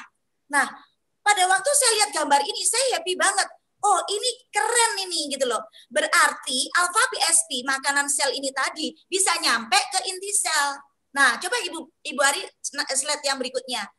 Coba lihat, sekarang kalau sel itu dapat makanan, dia tuh fungsinya itu bisa menjalankan dengan maksimal. Fungsinya apa saja sel? Ada detox ya, sel kita itu bisa mengeluarkan racun. Oke, ada perbaikan sel. Jadi Ibu Bapak kan kenal ada namanya stem cell. Sel induk, itu tugasnya sel induk itu untuk mencari sel-sel mana yang rusak di dalam organ-organ kita, misalnya organ jantung, mata, hidung, mulut gitu ya, itu semua ada sel-selnya. Nah, sel induk ini tugasnya mencari di mana sel-sel ini rusak dan dia memperbaikinya. Pada saat kita umur kecil, stem cell tuh banyak banget, jutaan. Tapi semakin kita itu dewasa, semakin tua, stem cell ini makin berkurang. Gitu. Nah, makanya di sini penting banget ketika sel kita mendapat makanan, stem cell ini dapat makanan, itu akan berkembang biak setiap 3 bulan. Jadi pada saat dia berkembang biaknya jadi anak-anak sel yang bagus kan? Seperti itu. Jadi dia ada fungsi perbaikan sel itu bisa jalan. Terus juga ada fungsi rejuvenation, peremajaan. Sekali lagi, sel itu tiap 3 bulan itu regenerasi. Nah, tapi kalau sel induknya ini udah keriput, udah tua, udah aus, ya dia berkembang biaknya anak-anaknya yang aus, anak-anak yang jelek gitu loh. Akhirnya jadinya apa? Bukan regenerasi, bukan tambah muda tapi tambah tua. Kayak begitu gitu loh. Nah, kemudian juga ada fungsi proteksi. Nah, di masa pandemi ini semua orang pada takut COVID kan, kayak gitu loh. Sebetulnya nggak perlu takut kalau proteksi selnya itu jalan. Nah, kembali berarti 4 fungsi sel ini sangat penting. Ini sudah dari Tuhan, dari sononya. Jadi punya fungsi detox, punya fungsi perbaikan, punya fungsi peremajaan, dan punya fungsi proteksi. Jadi virus apapun tuh nggak bisa masuk gitu loh. Terus saya mikir gini, oh bagus banget ya kalau anak autis ini dapat ini gitu loh. Jadi saya konsumsikan. Beneran itu alpha PSP-nya memberi makan sel-selnya Sila. Dan saya nggak heran kalau Sila hari ini itu kemampuannya itu berlipat-lipat ganda dibandingkan dulu. Bapak Ibu ya, saya kemarin kan saya post di Facebook gitu, IPK-nya anak saya gitu ya. Jadi ada yang berkomentar gini, Bu, anak Ibu tuh kayaknya bukan ASD, itu gifted gitu loh. Nah, saya kan psikolog ya, saya tahu bedanya Asperger, gifted, autis, saya tahu bedanya gitu loh. Nah, anak saya ini murni autis. Dulunya nilainya dia tuh 2, 4, 3, bahkan pernah 0, 20 tuh loh, 20 gitu. Seperti itu. Jadi saya tuh langsung begini, aduh berarti dia ini nggak akan mampu untuk sekolah yang istilahnya ada matematika lah, ada apa gitu. Makanya anak saya Sila itu dari awal dia nggak mau masuk SMA. Dia merasa tidak mampu. Dia menghafal. Saya share nih nilainya nih. Biar Bapak Ibu lihat. Ini kemarin dia baru dapat, dia baru kuliah, dia sudah lulus D3 Masa. D3 Masa dia lulus, dia dapat penghargaan khusus ya. Kemudian dia dia nggak bisa diem anaknya ya. Jadi dia sudah kerja, sekarang dia sudah kerja jadi manajer marketing PT Web Novel Indonesia, kayak gitu. Nah, karena dia bagus di bidang bahasa juga gitu loh. Nah, tetapi sambil bekerja, dia tuh ngomong sama saya, Mama Sila mau kuliah lagi, karena Sila mau lulus S1. Sekarang Sila itu sudah enak belajarnya, lebih cepat menghafal, matematika juga ngerti, kayak gitu. Nah, itu setelah tahun 2015 itu dia banyak, jadi 2014 itu saya menambah terapi dengan alpha spin. Ini. Suaranya Bu Indi. Oke, halo, oke Bapak Ibu bisa dengar saya? Oke, sip ya. Saya lanjutin ya. Okay. Ya, saya lanjutin ya. Jadi tahun 2014 saya tuh beli alpha spin. Nanti saya jelasin tentang alpha spin. Oke, nanti saya jelasin. Nah, itu yang akhirnya membantu anak saya supaya tantrumnya berkurang. Karena bagaimana anak bisa belajar sesuatu kalau dia tantrum terus? Gak bisa. Seperti itu. Nah, alpha spin itu membantu mengharmoniskan frekuensi di dalam dirinya anak saya dan frekuensi di lingkungan sekitar. Jadi memudahkan orang itu untuk konsentrasi. Nah, di situ anak saya itu pakai alpha meta dan alpha spin itu, di situ anak saya bisa mulai ngerti tentang pelajaran matematika. Tadinya gurunya tuh sudah putus asa, dia punya guru les kan, dia udah putus asa, udah mau dilepas aja sila karena nggak berhasil, nilainya nggak ngangkat. Kayak gitu. Tapi saya minta tolong, udah Pak, nggak apa-apa deh, nggak usah bingung nilai. Yang penting dia ada yang ngelesin aja kayak gitu. Nah, setelah sila ini seringkali minum air alpha spin dan pakai alpha spin, dia kan suka ruangan kami kan ada alpha spinnya 4 gitu ya. Nanti saya tunjukkan kayak gitu. Nah, itu dia mengalami satu perubahan yang dahsyat. Jadi dia lebih gampang konsentrasinya. Dan dia lebih cepat mengerti. Nah, itu gurunya ngomong akhirnya, nggak perlu les lagi, Bu, karena nilainya udah bagus. Bagus berapa sih, Pak? Bayangin Bapak Ibu dari angka 2 loh. Bagus berapa yang Bapak Ibu bayangin? Ternyata anak-anak saya angkanya, nilai rata-ratanya 95. Keren kan gitu loh. Nah, jadi baru keluar, sila ini baru keluar kemampuannya gitu loh. Nah, kemudian anak saya kan ngomong, Ma mau sekolah S1, sekarang berani untuk ngambil sekolah S1. Kayak gitu. Nah, kok masa pandemi mau kuliah di mana kan gitu. Tahu nggak? Dia daftar sendiri. Ini dari dulu memang dia sudah mandiri seperti itu ya. Dia sudah daftar, dia udah bayar sendiri. Tahu nggak dia daftarnya di mana? UNER. Universitas Erlangga, dia ngambil yang universitas terbuka. Kayak gitu. Jadi dia memang belajar lewat online. Dan dia itu kalau ada tantangan, dia jarang ngomong sama kita. Dia pernah satu kali itu sampai pergi keluar rumah, ya malam-malam baru pulang gitu loh. Kenapa kamu dari mana gitu loh? Oh pinjam internetnya teman. Loh kenapa kok nggak pakai internetnya di rumah? Internetnya kan dipakai sama mama papa Zoom. Jadi nggak bisa pakai internet gitu.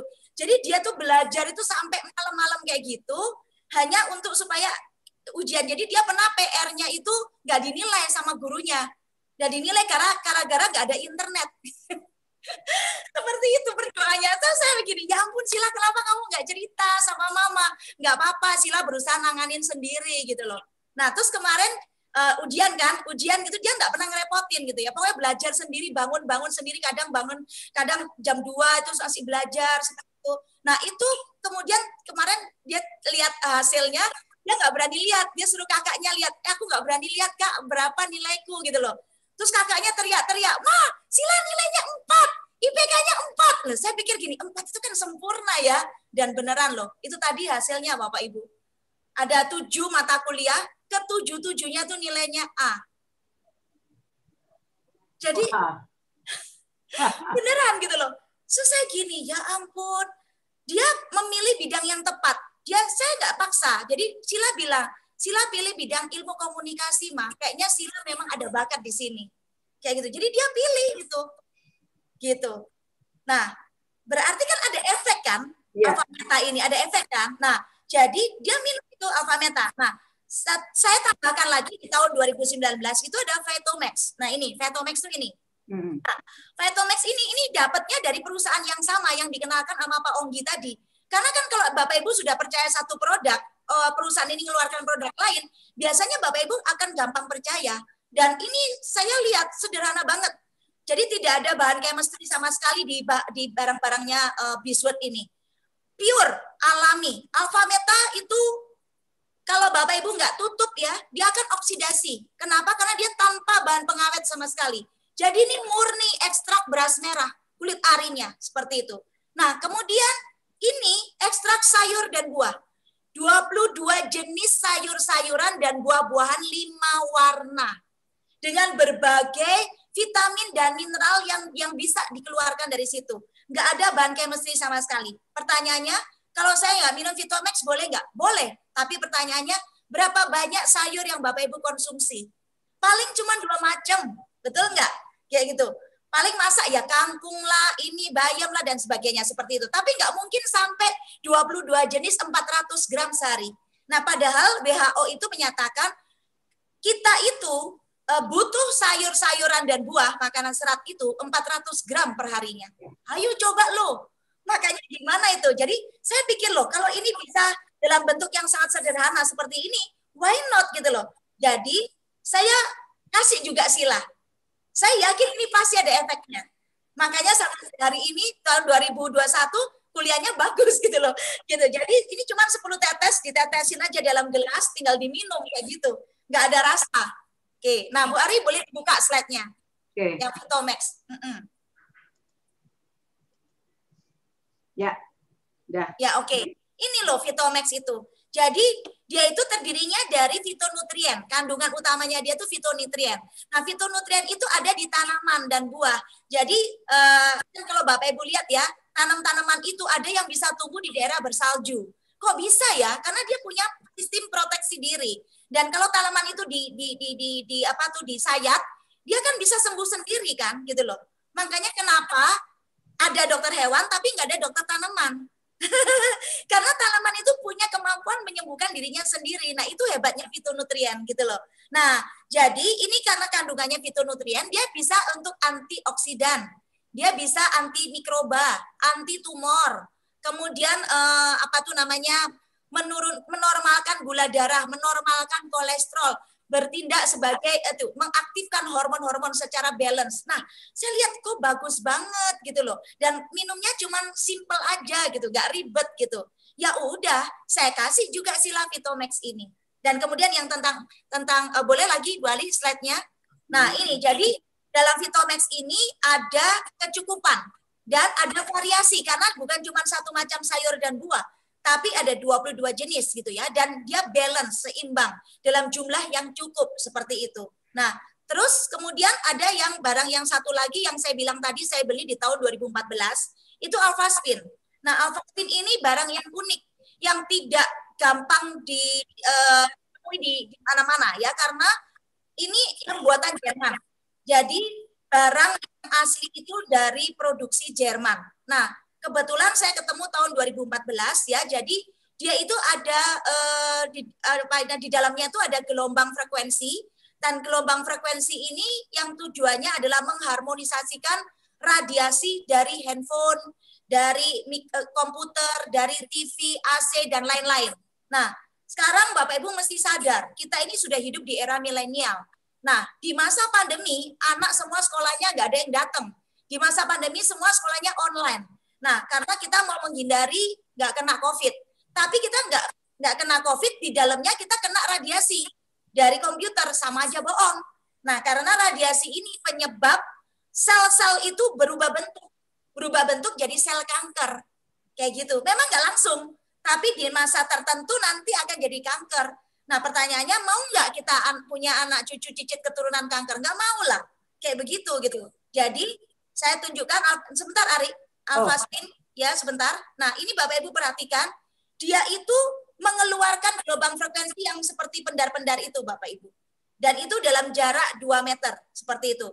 Nah, gunanya apa? Gunanya untuk meningkatkan sirkulasi darah, gitu ya, dan juga meningkatkan kualitas tidur, karena banyak orang nggak bisa tidur, terutama kalau stres, seperti itu, kayak gitu ya. Nah, kemudian kalau misalnya Alphaspin ini disusun jadi 4, ya silakan Ari.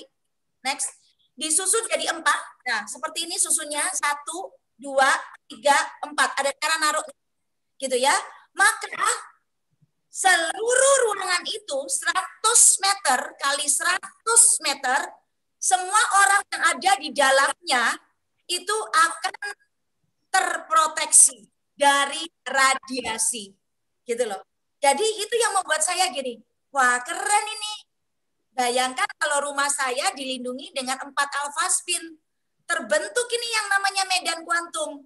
Jadi saya dan anak-anak saya dan pembantu kami semuanya nggak perlu takut, walaupun kita pakai handphone 24 jam, tapi tidak bakalan mengganggu sel. Karena bahayanya kalau sel itu diganggu dengan handphone tuh frekuensinya rendah ya, itu frekuensinya kacau. Cuman sayangnya kita nggak bisa melihat frekuensi itu. Tapi di dalam badan ini kacau. Makanya kenapa anak-anak itu banyak sekarang autis itu makin berjamur. Karena itu tadi, bayi itu sudah diletakkan di dekatnya handphone, diletakkan di dekatnya power bank, nggak sadar.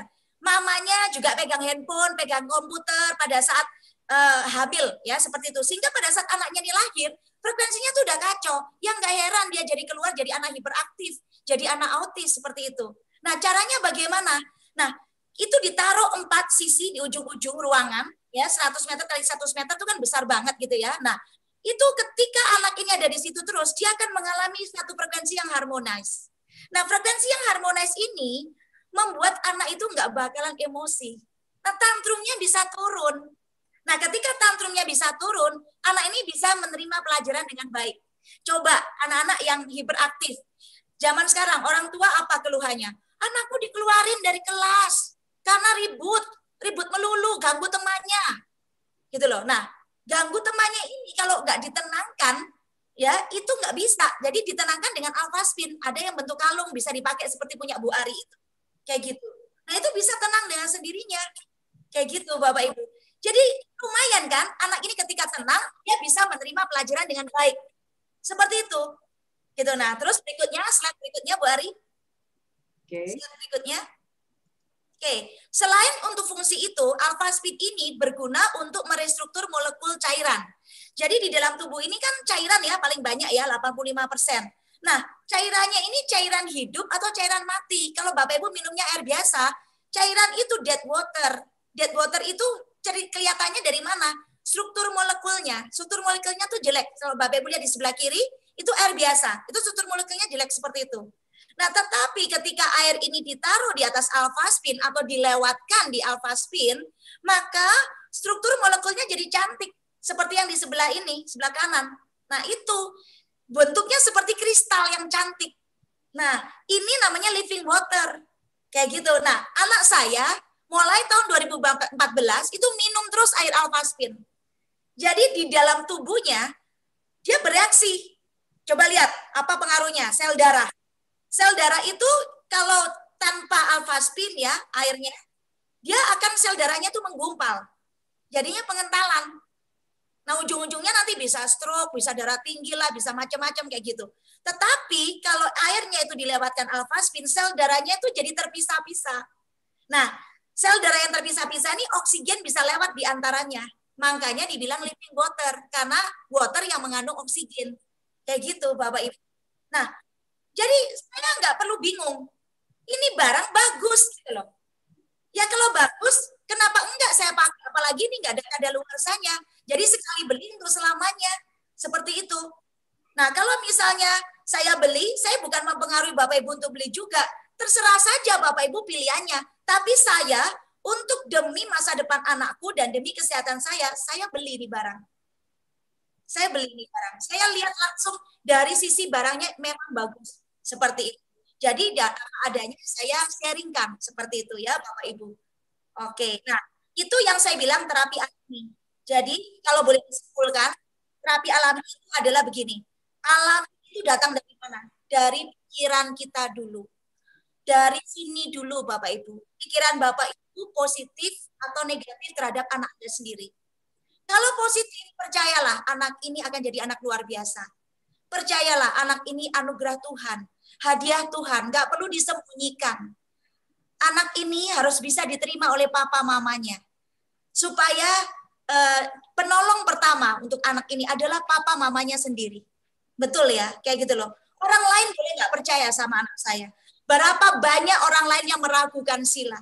Tetapi dia membuktikan loh, lewat jalan penerimaan papa mamanya. Itu alaminya kami.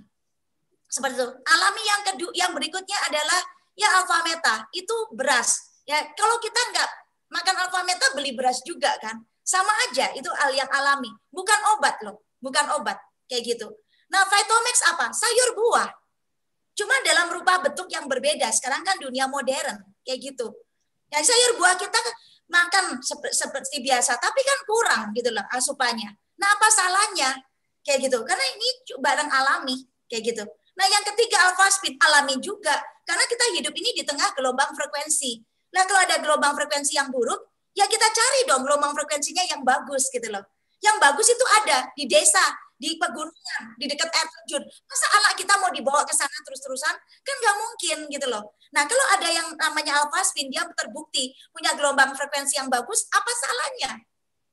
Nah, ketiga hal ini bersatu dengan yang namanya pikiran saya adalah pikiran positif terus untuk Sila. Seperti itu. Dan ya akhirnya berbuah yang tadi itu Bapak Ibu. Semester pertamanya Sila, saya kaget banget dan saya berterima kasih sekali sama Tuhan bahwa anak ini paling tidak bisa masuk mainstream orang-orang normal. Paling tidak dia bisa bekerja.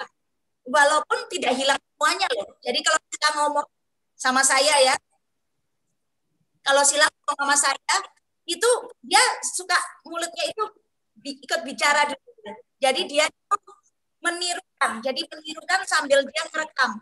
Mama ini ngomong apa kayak gitu. Nah, tapi nggak kelihatan. Kalau dia ngomong biasa, dia ngomong biasa. Tapi ketika yang ngomong sama Bapak Ibu pas ngomong dia tuh mulutnya umi-umi kayak gitu loh. Nah, boleh disetelkan videonya Sila.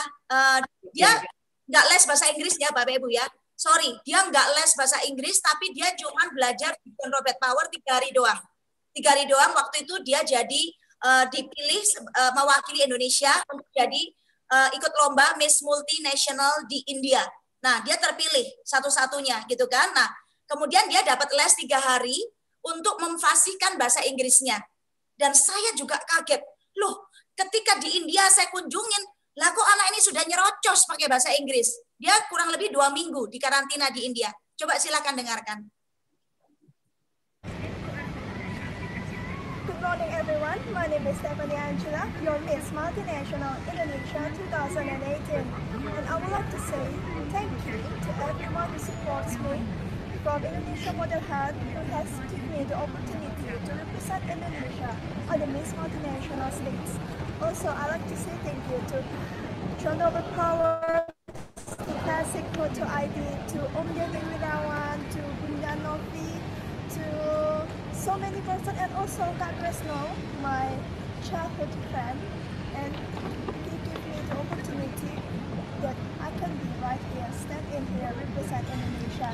And I hope that I can give the best for Indonesia, for our country, and I also can give the best for Indonesia Model Health. God bless you all. Thank you. Sorry ya, rekamannya suaranya kecil karena waktu itu dadakan saya tiba-tiba langsung rekam gitu aja. Jadi suara ramenya airport itu yang masuk ya. Tapi paling enggak Bapak Ibu bisa mendengarkan bahasa Inggrisnya kan. Itu enggak les loh, itu anak autis. Jadi dia tuh bisa tiba-tiba gitu ya, bisa piano, tiba-tiba bisa lukis, tiba-tiba bisa berbahasa Inggris, berbahasa Perancis dan apa kayak gitu. Bener. Kayak gitu. Itu makanya kelebihannya yang harus ditemukan oleh orang tua. Tapi gimana orang tua bisa menemukan kelebihan ini kalau sementara orang tua masih mempertanyakan terus, kenapa saya dikasih anak seperti ini? Selama masih mempertanyakan, Bapak Ibu tidak akan bisa melihat dan menemukan kelebihannya anak itu. Betul atau betul Bapak Ibu? Ya, Bu Iin, kebetulan tadi ada yang sempat chat boleh tanya ya Bu Iin ya, ini ada 2 pertanyaan yang saya catat benar-benar kayaknya supaya jadi audiens kalau selesai ini tetap nggak ada yang nanggung gitu ya. Pertanyaan pertama adalah apakah anak autis ini, jadi apakah autis ini ada hubungannya dengan IQ? Hubungannya di mana?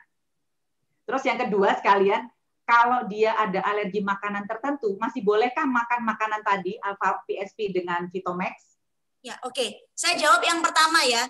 Jadi anak autis itu ada hubungan dengan IQ itu maksudnya gini. IQ-nya itu seharusnya normal. Jadi karena saya sebagai psikolog, saya pernah ngetes anak saya. Ya. Pertama, IQ-nya itu nggak bagus.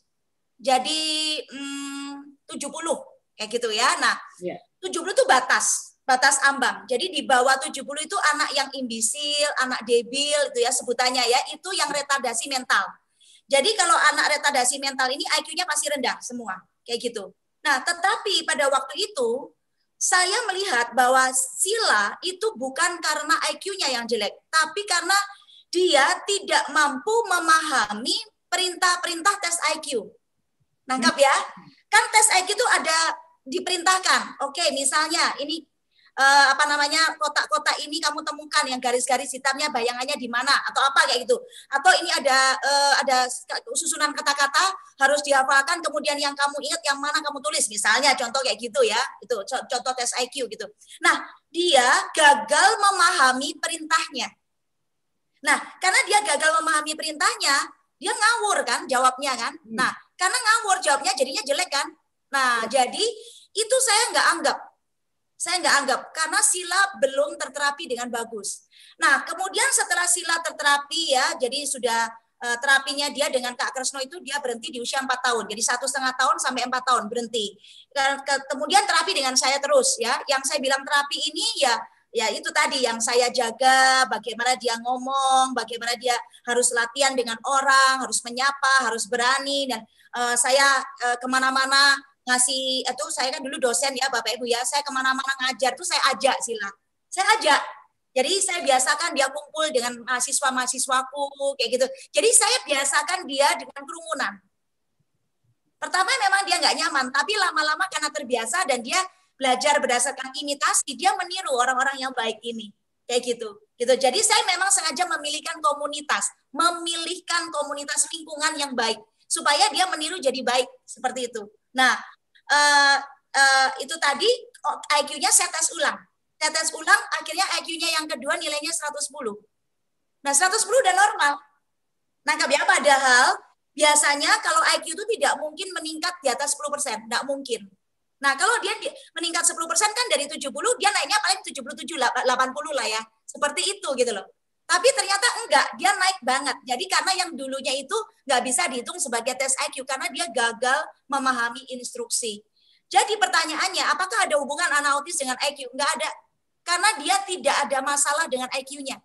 Dia IQ-nya itu normal, bahkan di atas normal. Cuman perlu kesabaran Bapak Ibu untuk menanti masa itu datang. Menanti masa itu datang. Menanti kapan anak Bapak Ibu ini nangkep dan dia mulai keluar suara. Seperti itu.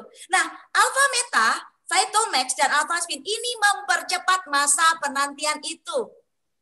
Sekali lagi, Alpha Meta, Vitomax, Alpha Spin mempercepat masa penantian itu jangan terlalu lama.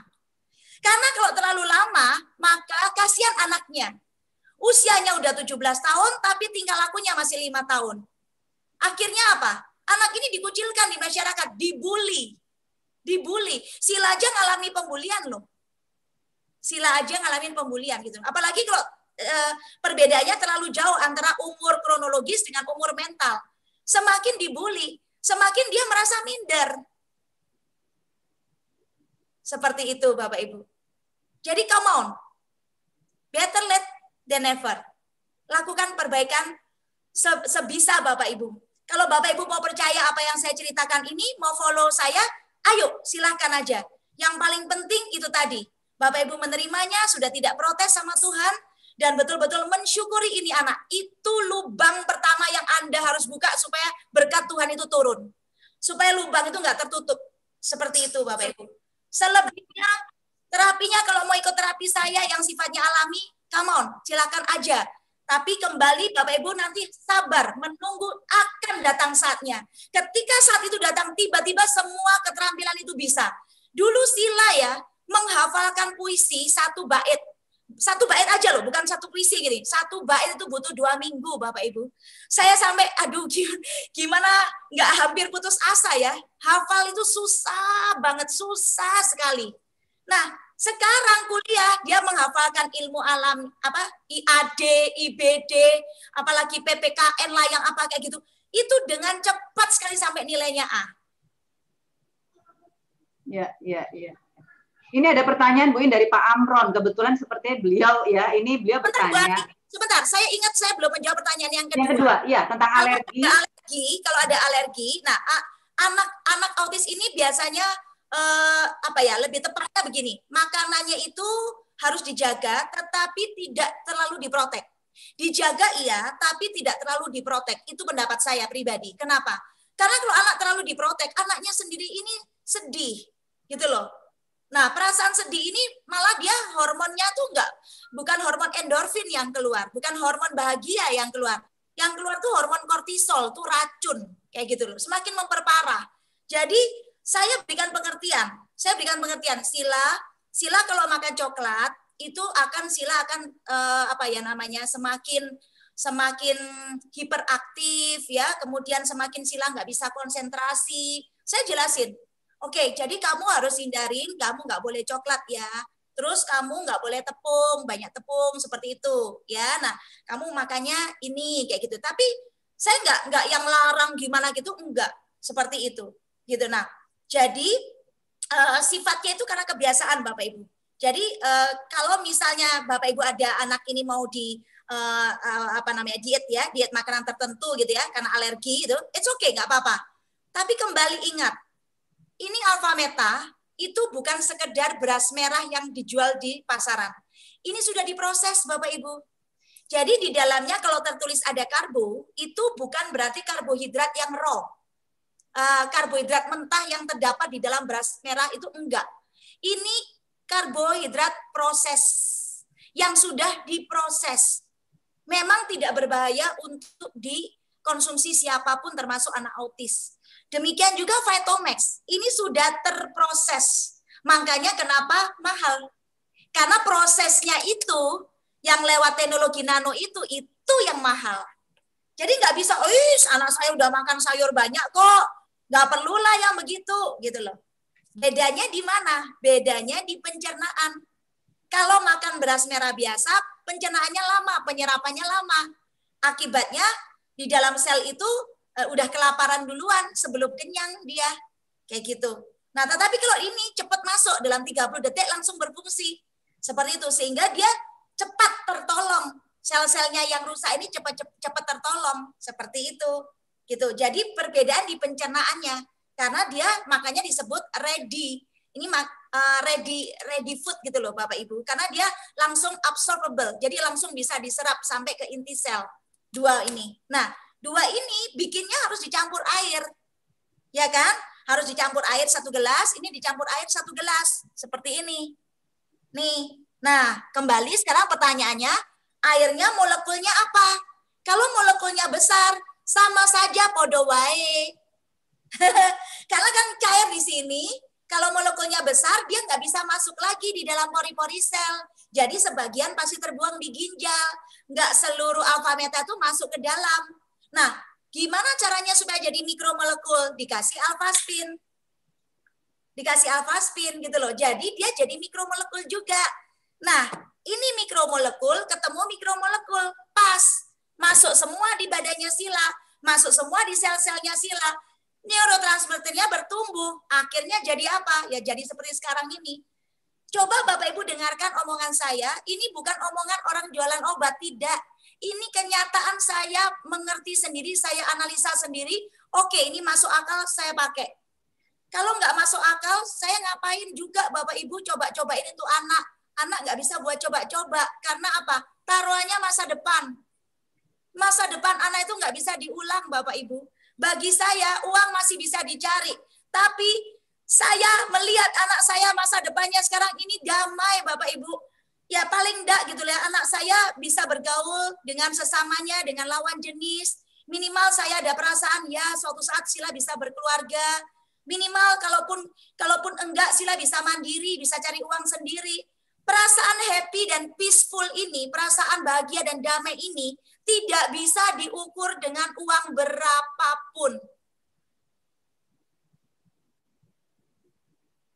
Ya, Bu In.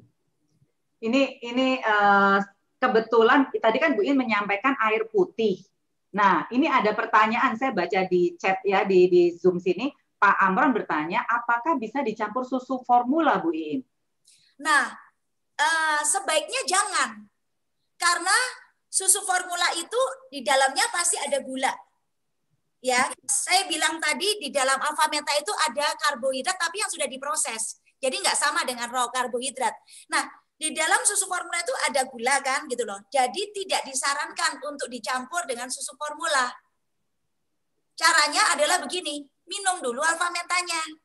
Kalau nggak suka rasanya, ya dicampur dengan madu 1 sendok teh. Madu itu bukan gula. Gitu ya. Nah, nanti setelah masuk alfa metanya setengah jam, 20 menit, 30 menit baru minum susu formulanya. Itu masih nggak apa-apa. Kayak itu, tapi jangan dicampurkan. Kayak gitu. Nah, ada orang yang begini. saya nggak bisa minumkan ke anak saya nggak mau.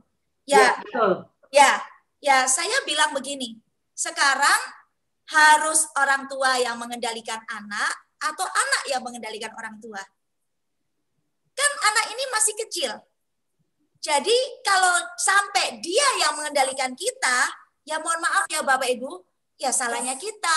Contoh, anak kita batuk, harus minum obat. Anaknya nggak mau minum karena obat batuk pahit. Seperti itu. Kemudian orang tuanya ngalah, ya dia batuk terus. Berarti yang harus mengendalikan siapa? Kita dong sebagai orang tua. Karena anak ini belum dewasa. Kalau dia udah dewasa, ya udah dia punya pikiran sendiri. Tapi anak autis ini kan umur berapapun dia seperti anak kecil masih betul nggak?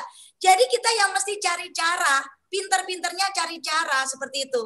Nah, ya gimana caranya ya untuk supaya ini bisa masuk? Karena jujur ya, itu hanya masalah kebiasaan kok Bapak Ibu. Susah cuma di awal. Contoh, Sila tuh nggak bisa minum obat kapsul, nggak bisa, gitu, nggak bisa nelen dia. Dia kan kalau anak autis kadang-kadang ada bermasalah di sini ya, di tenggorokan dan kerongkongan itu ada bermasalah, gitu. Jadi Sila itu ngalami susah nelan, gitu. Jadi zaman dulu waktu kecil kalau dia makan harus diginikan, harus dipencet hidungnya, mulutnya dimasukin makanan, seperti itu terus, kayak gitu. Nah, otomatis kan begini, dia obat juga nggak mau minum, nggak bisa masuk gitu loh.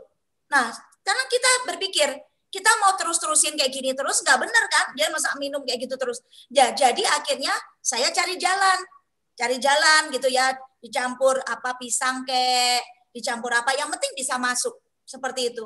Nah, kalau dengan Sila saya ngomongin pelan-pelan, Sila, kamu harus minum ini tetap karena kalau enggak kamu nggak sembuh. Kayak gitu. Kamu pilih mana? Coba. Dan ini cuma dibiasakan aja. Akhirnya dia coba minum kapsul. Lama banget Bapak Ibu, lama banget. Kadang dipecah-pecah gitu ya, jadi kecil-kecil gitu. Terus diminum, lama banget, nggak apa-apa. Tapi ketika itu menjadi kebiasaan, akhirnya anak ini jadi seperti biasa, jadi terbiasa juga. Gitu. Sekarang anak saya minum Alpha Meta sama sekali nggak berat. Di awal berat, nggak enak Mama. Ya tapi harus. Sesendok demi sesendok nggak apa-apa. Nggak bisa minum 1 gelas nggak apa-apa. Sesendok, nanti ada ingat di sesendok lagi seperti itu. Lama-lama dia akan menaikkan taraf toleransinya terhadap Alpha Meta ini. Jadi gitu loh Bapak Ibu, sebagai orang tua, ini menurut pendapat saya pribadi ya, mohon maaf bukan menasihati, bukan. Tapi sebagai orang tua, kita nggak boleh gampang menyerah terhadap tantangan anak kita. Karena mereka itu menjadi siapa kelak, menjadi apa kelak, salah satu penentunya adalah orang tua. Karena itu tugas kita gitu loh. Jadi istilahnya nggak boleh hanya demi anaknya marah-marah, mukul-mukul terus ya udahlah nyerah gitu. Cannot. Nggak bisa seperti itu. Kita mesti punya prinsip yang harus ditegakkan gitu. Dan pada akhirnya anak ini akan mengikuti kita kalau dia semakin hari semakin paham, oh ya ini baik untuk aku. Seperti itu. Iya, Bu Iin, ini tanpa terasa ya obrolan kita ini sampai 1,5 jam. Oh, maaf. Sorry. Karena sebenarnya Bu, ini masih banyak pertanyaan. Jadi saya sarankan kepada Bapak Ibu yang masih pertanyaannya belum terjawab oleh Bu Iin, belum sempat saya bacakan, mungkin Bapak Ibu bisa menghubungi orang yang mengundang. Ya, jadi nanti bisa disampaikan ke Bu Iin langsung dengan orang yang mengundang ya. Karena saya kalau baca satu-satu ini masih banyak Bu Iin, masih banyak penasarannya. Jadi rasanya waktu 1,5 jam ini nggak terasa Bu. Wow, kita punya chat juga 93 orang ya. Iya, tadi ini serba mentok. Jadi makanya sebenarnya saya juga buka di YouTube. Jadi ada beberapa teman yang mengikuti dari YouTube karena kapasitas seperti kita di undangan bahwa kapasitas terbatas kan. Ya. Akhirnya untuk membantu yang tidak bisa mengikuti lewat Zoom, saya buka YouTube. Dan ini ada satu komen dari seorang ibu guru, saya pendidik. Bukunya Bu Iin sangat dahsyat untuk orang tua yang memiliki putra-putri spesial. Jadi metode terapi bukan hanya untuk ABK saja, tapi keajaiban itu Benamarut itu untuk banyak orang. Dan ini bukunya. Tadi ada pertanyaan, pengen lihat foto-fotonya Sila kecil. Saya bilang kalau mau lihat di sini banyak. Bu Iin termasuk banyak sekali dokumentasi Sila waktu bertumbuh dari kecil sampai ke hari ini ya Bu Iin ya. Ya, cuman mohon maaf Bu Ari, saya nggak sempat foto-foto pada saat nerapi dia ya, karena nggak kepikir bakal bikin kayak beginian. Jadi saya nggak sempat ngambil foto-fotonya itu. So, ya makanya nanti, tapi dari foto yang saya sudah baca, buku ini tuh saya baca langsung loh Bu, habis semalam karena saking penasarannya. Dan waktu saya baca, begitu saya baca ya, saya tuh seperti terlibat, terhanyut di kondisi Bu Iin mengalami saat itu. Jadi ikut terbawa di situ gitu loh. Makanya sampai sudah harus selesai nih. Makanya saya selesai buku ini berapa jam? Nggak sampai 3 jam selesai. Saya fokus malam hari saya selesaikan. Jadi benar-benar ini banyak menginspirasi. Mudah-mudahan apa yang disampaikan Bu Iin dari lewat buku maupun dari bincang-bincang workshop kita hari ini. Apalagi Bu Iin sekarang kan kalau boleh dikatakan banyak diundang di workshop-workshop ya. Kan sekarang Bu Iin udah menjadi praktisi kesehatan yang banyak membantu orang. Bukan hanya sebenarnya bukan yang di Bu Iin bantu ini bukan untuk anak ABK aja nih kayaknya. Makanya ini bersyukur banget nih. Ya, saya ada kerinduan memang dengan adanya anak saya Sila mengalami keajaiban yang seperti itu dari Tuhan. Saya memang ada kerinduan bisa melihat anak-anak ABK yang lainnya itu bisa mempunyai masa depan yang cemerlang, bisa sejajarkan dengan anak-anak yang pada umumnya dan bisa berprestasi. Karena saya yakin di balik autisnya itu pasti ada kelebihan. Pasti ada.